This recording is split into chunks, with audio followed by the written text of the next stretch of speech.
Hey sunshines, welcome back to my YouTube channel. Hey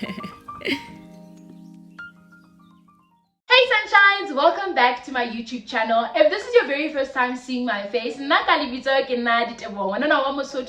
and raised in the Free State, and I'm super excited to have you on our channel today. If it's not your first time seeing my face, that means you are a sunshine. So hey sunshine, welcome to today's video. As you've seen by the title, this video is one of those videos that's going to be very close to my heart because I'm really sharing a part of myself, hoping that it will inspire your own healing journey. But two disclaimers before we get into this video. Number one, I am going to be talking about mental health issues. I'm going to call a spade a spade. I'm not going to sugarcoat anything. So if you are in a position where you can get triggered, please, this video is not for you. It's going to be on YouTube for so many years and you can go back and watch it as and when you are ready. But if that is not today, don't bother, and it's okay, all right? Because that's your business and you need to take care of yourself first. Yeah, so you can scoot on to the other videos or watch something else that will be benefiting or that will just make you happy today. Maybe perhaps today you just need to choose to be happy and not dwell on the things that are hurting you. Okay, great. Disclaimer number two, go the people who fall under disclaimer number one. All right, bye bye now. Disclaimer number two, sunshines, I'm not a trained professional, so don't take anything that I'm saying as fact. This is simply based on the recommendation of my trained professional. This worked for me. The purpose of this video is to inspire your own healing journey. It is not for you to do what I did because it might not work for you. Our situations are different. We struggle with different things, and how we overcome will not look the same for everyone. Okay, now that that is out of the way, let's dive into today's video. So sometimes I searched for ways in which I could talk about, my journey, and I thought if I had to explain to everyone where it started, where it is right now, this video would never end, and I've already had to take it 3 or 4 times, and the natural lighting is leaving me, so we got to go. All right, so when I was about to do a year in therapy, I wrote a little message on my Instagram that is now deleted. I'm not sure why I deleted it because it had so much interaction. I think a lot of people were inspired by it. I'm not really sure what happened, but I deleted it. Luckily I took a screenshot, so I'm going to read that to you guys as a summary of my journey. So I'm reading it as I wrote it then. In a few weeks, I'm going to clock 12 months in therapy, a whole year. I'm going to use this analogy to explain my experience. I had a garden. There were all sorts of flowers, some bright, some neutral, some that smelled good, and some that smelled like soil. They were beautiful. However, in my garden, there were these plants that started growing, and each time they grew, they killed some of my flowers. But for the life of me, I couldn't name these plants. So I simply learned how to take care of them based on what I learned about them on the go. These plants took over, and eventually all the flowers I knew and mastered taking care of were gone, and my garden consisted of these aliens. Eventually, I learned to embrace them and took care of them because I had a hard time getting rid of them until almost a year ago. I went on an adventure. I took a sample of these plants and sent them off for testing, and boy, I discovered a whole lot. For starters, I discovered that these plants didn't belong in my garden because they were stealing the nutrients of my soil. I learned that these plants were invasive and their only purpose was to kill off my flowers and turn my garden into a desert. This discovery made me feel all sorts of emotions, and the biggest of these emotions was anger. For 11 months, I sat in my garden absorbing this anger. I developed this rage inside of me. How dare these plants do this to me, to my beautiful garden? All I could do for 11 months was dwell in the pain, and let me tell you, my heart was broken. I had the kind of heartache that old lovers die from when the other dies before them. I felt betrayed, I felt unloved, and I felt useless. All I could do was sit there in my garden surrounded by these plants. Tonight, almost a year later, I walked into my session and told my therapist I'm ready to get rid of these plants, nourish my soil and plant my flowers again, and learn how to take care of them again. So that's the part I think is important, but this really sums up my journey with therapy. When I started therapy, sunshines, I was a blessed mess. So let's start by going back 12 months before I actually wrote this little snippet, right? I was on my bathroom floor looking over my toilet bowl, so toilet bowl is on my bathroom floor. I had a bunch of pills in my hands, and if you know my household, we got a lot of strong pills in this house, okay? So they were probably really gonna hurt me type of pills. I had them in my hand and I was facing over my toilet bowl. And I remember I prayed a prayer. I said, God, I'm gonna be honest with you. I don't feel like doing this anymore. I'm exhausted. I've been tired for months on months on months, and I don't think I can do this anymore. And I said to God, I don't think my family's ready for this. I don't think my little sister deserves any of this, because this is just gonna put her in the same position I'm in right now, and nobody deserves that. So I'm gonna need you to come through, and I'm gonna need you to help me. I remember this prayer. I remember it so well. It was around 10 o'clock at night. It was in my room. Lockdown times, I think it was lockdown times. And so I prayed. As I said amen, I had this strong feeling to take the pills in my hand. I literally took my other hand, took this and I did this, and I threw them, and I closed the toilet bowl and I flushed so quickly. I don't know why it happened quickly, because maybe I thought I will I don't know. So I did that very quickly and ran out of my room, my bathroom, closed the door, and I sat on my bed and I cried. I said, God, you're gonna have to help me, because I can't do this on my own. And as I said that, I started scrolling through on the internet. I searched therapists in Bloemfontein, and I scrolled through. I think I texted a couple of them, but I don't remember texting my particular therapist, but I did. And after that, I think about 20 minutes, as I was lying on my bed, and I prayed, because I told myself, if I stop praying, I'm gonna end my life.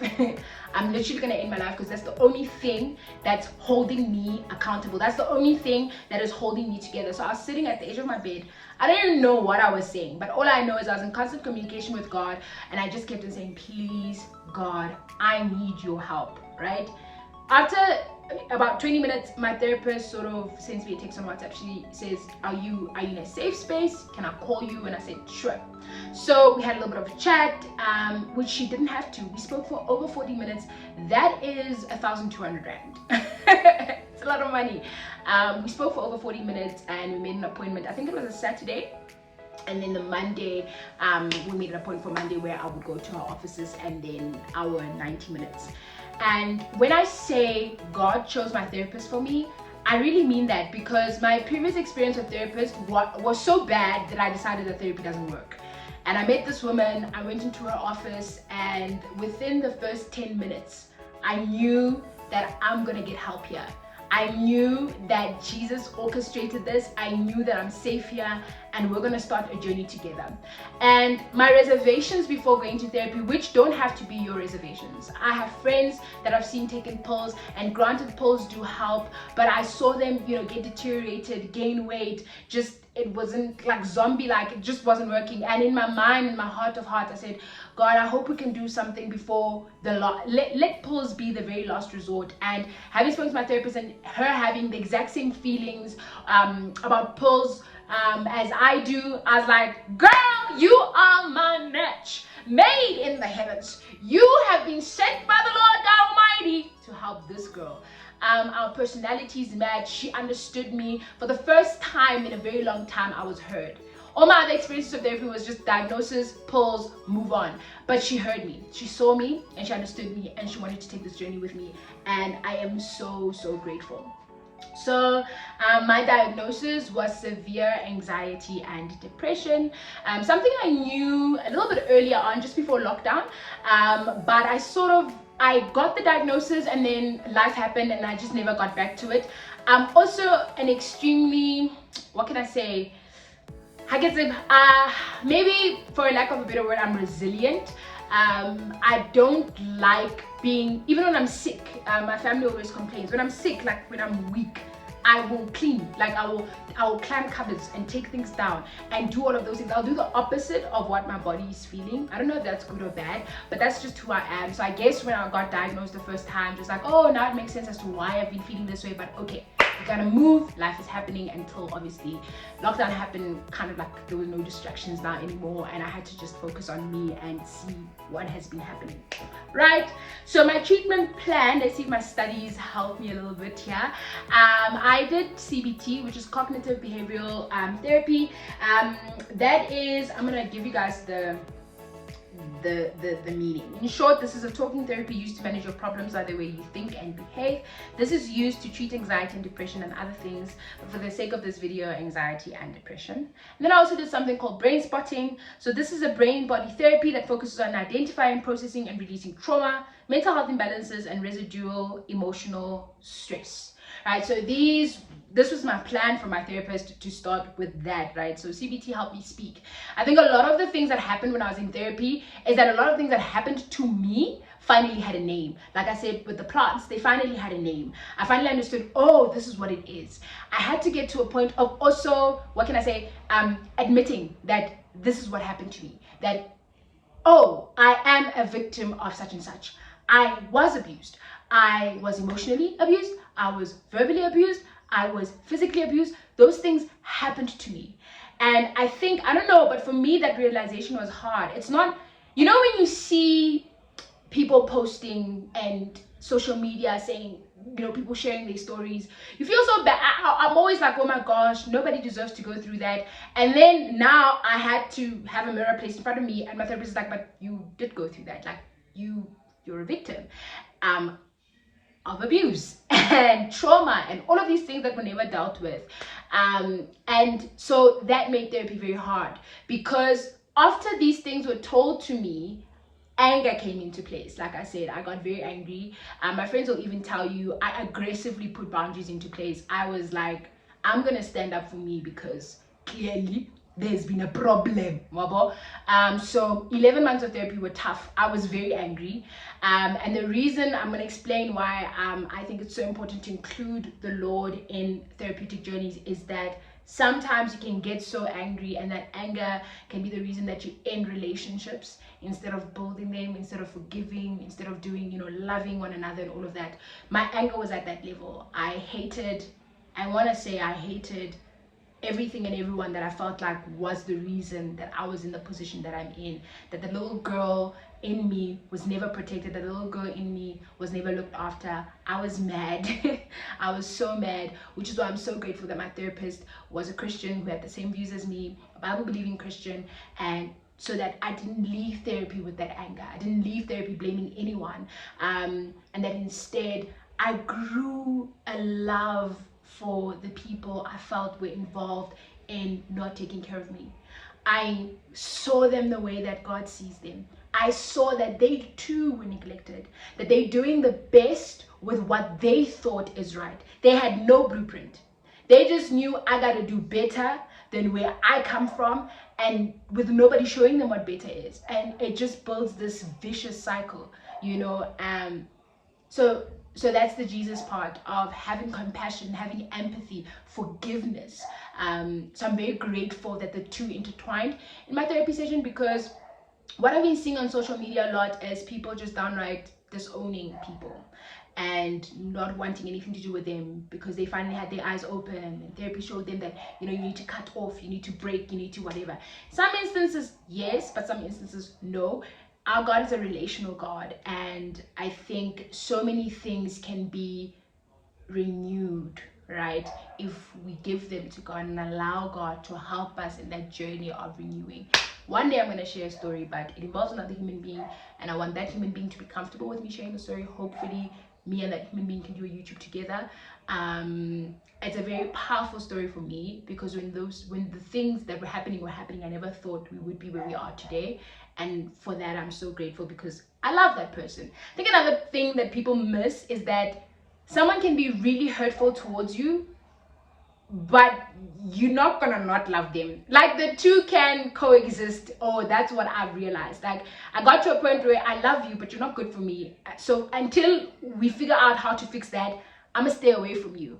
And now, like, God really did a thing and was so good. And I wish I could share with the world that the point of therapy is not to break. It is to recognize issues, work on them, and fix and break the cycle of hatred and break the cycle of abuse. Okay, so if you haven't guessed it by now, I'm not a huge fan of cancel culture. Okay, good. That's another video on its own. All right, so therapy was hard. I hated going to therapy sometimes. I remember my mom would pick me up from therapy and I'd be so tired. I'd just get in the car and I would just be like, what was that? I'd be so tired. Like at this point, my mom knew that after she fetched me for therapy, I need to sleep. I need to take a nap, you know, because it was really hard. It actually seemed like I was getting sadder, but like this happened. It was very, very hard. It was hard to realize the parts that I've played in certain things, the type of person that I am that contributed to how other people reacted, because it takes two to tango. Okay. Therapy was very difficult, but I'm so grateful that I had such an amazing person to facilitate the healing process. And Jesus was always in the room. My therapist and I knew that we're inviting God here, right? Because that's how we're going to fix this. Okay, therapy with Jesus and therapy helped in that there are certain things that had happened in my past that I wasn't even aware of, and those things were brought to remembrance that allowed me. I think I remembered one beautiful memory based on something I was struggling with, because I was like, this I was never, you know, this never happened and nobody cared. And then that memory surfaced. I was like, oh my gosh, actually no, I'm such a loved child. I'm so loved, and I would have never remembered that if it wasn't for Jesus. Right, so part 2 of our conversation is the Jesus part of therapy, right? So Proverbs 3 verse 5 to 6 reads, trust in the Lord with all your heart, do not depend on your own understanding, seek his will in all you do, and he will show you which path to take. So obviously going to therapy, a lot of things were unpacked. As I said, I was very angry, and my understanding was to detach. I had to bring these things to God and be like, God, this is what happened to me. I don't feel like I can do this on my own. I'm going to need you to help me love these people. I'm going to need you to help me see how to deal with this and how to fix this, and to help the other person recognize that there's a lot of fixing that needs to happen, or the other people involved, right?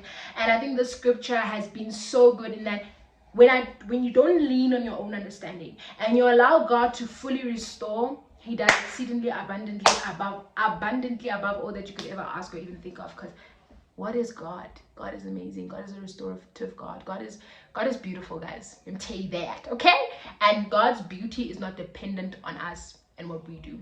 It's getting dark. I need to hurry up.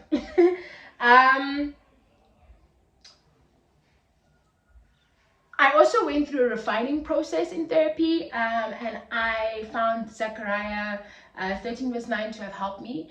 And it reads, and I will bring the third part through the fire, refine them as silver is refined, and test them as gold is tested. They will call on my name, and I will answer them. I will say they are my people, and they will say the Lord is my God. God is so interested in the detail of our lives.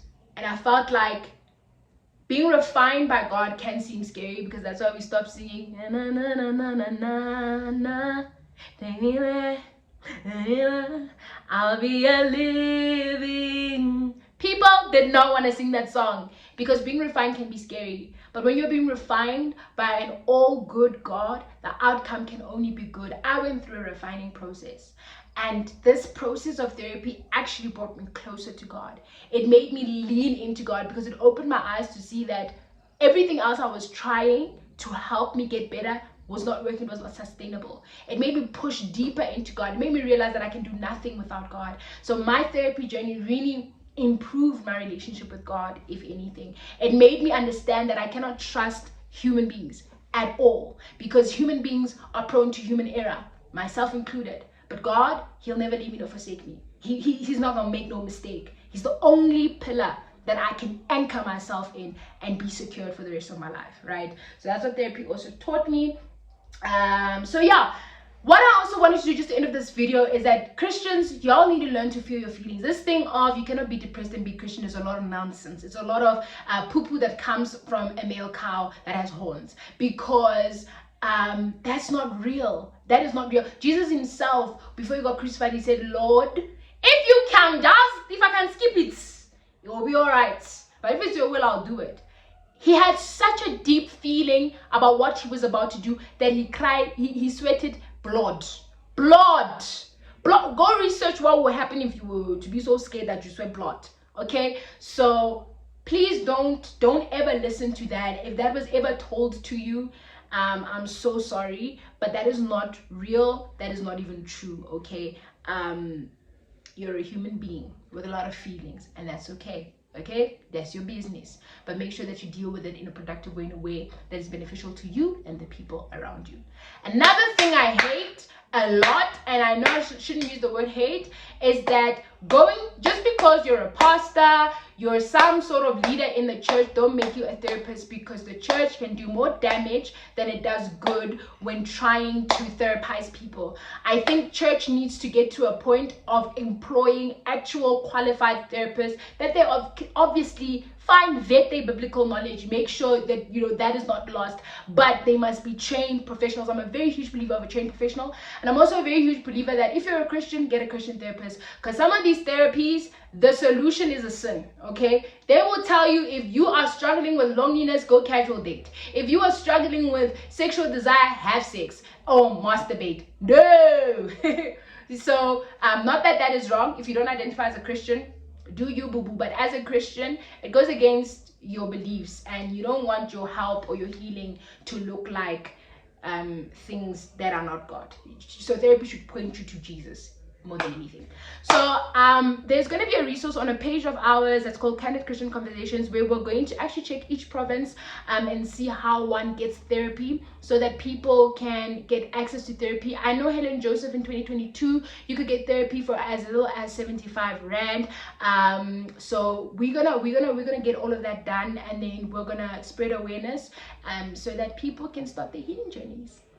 Okay, sunshines, that is that from me. I hope this lighting didn't mess us up too much. We were running against time, but I'm glad that we got this video out the way. I love you so much, and once again, I highly recommend Jesus in Therapy. Mwah.